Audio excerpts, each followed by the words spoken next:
Unfortunately, after bariatric surgery like a sleeve or a gastric bypass, a few patients can have recurring episodes of dry heaving or retching after they eat or after they drink. They may bring up what they just ate or what they just drank, or they may not bring up much of anything and just kind of some slimy, white, foamy fluid. My name is John Pilcher. I'm a bariatric surgeon in San Antonio, and I'm going to try to explain a little bit about what's going on here and what we do about it. So this problem of what we call foam emesis or slimy phlegm emesis is very uncommon actually, and it's a little more common in gastric bypass than sleeve, still being uncommon overall. And it represents some type of problem with the way the stomach and the little pouch are healing. The first thing is, if this is happening to you on a recurring basis, you need to be in contact with your surgical team because they're going to want to change plans for you. And I'm going to present some kind of general guidelines of what I tell my patients in this situation, but that should in no way get in the way of you being in contact with your surgical team. And then also, if you're having actually green bile emesis, throwing up large volumes of greenish fluid, that could actually be a surgical emergency, and you've got to be in contact with your surgical team. Stop watching the video and make the call if you're having the green emesis or the green vomit.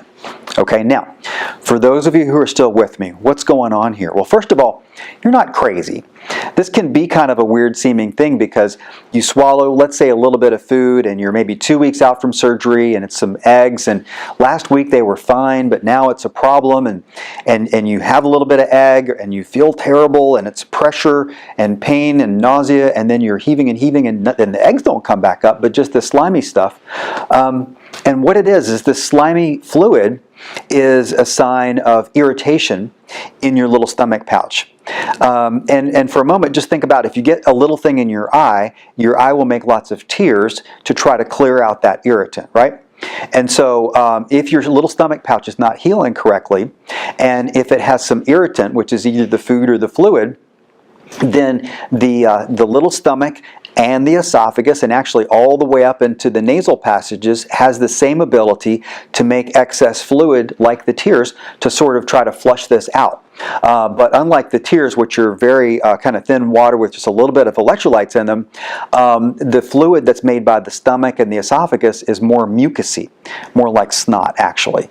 And so let's say these eggs are getting stuck a little bit from irritation or some problem in the stomach, and they're going to sit there, and the body's going to make lots of fluid, and people often feel a runny nose, or they feel a sense of pressure, the retching and heaving, and eventually this stuff comes back up. It might be eggs, it might not, and the pressure settles down.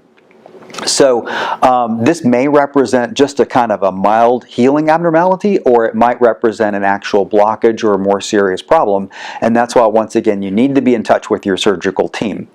But pending that contact and pending the change in plans, I think it's fair to talk about a few things to help you feel better, overnight or over the next couple hours while your team is working to engage.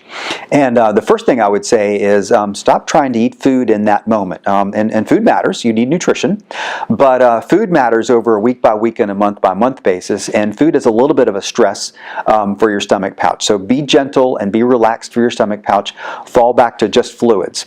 And even fluids, I would give it a couple hours before you try drinking again, because once your stomach has been through this kind of traumatic process of heaving and retching, it's pissed off, it's irritated a little bit, and it's going to take a few hours to settle down. So maybe you let it rest overnight, maybe you let it rest like 4 hours, but you give it a little bit of time before you try drinking again. Now, hydration is important, and if it gets to be overnight and you're still not hydrating well the next day, you should be in contact with your surgical team. Maybe head to the ER associated with the place that did your bariatric operation.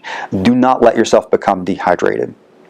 The next thing that I often recommend to my patients is some type of acid blocker. I happen to like Pepcid, which is over the counter. I don't own stock. I like Pepcid over the counter because it's cheap and it's a tiny little pill. It's easy to swallow. Very often surgical teams will recommend a prescription acid blocker, and the purpose of the acid blocker is, again, to block every little bit of acid in there to help soothe and to help things heal.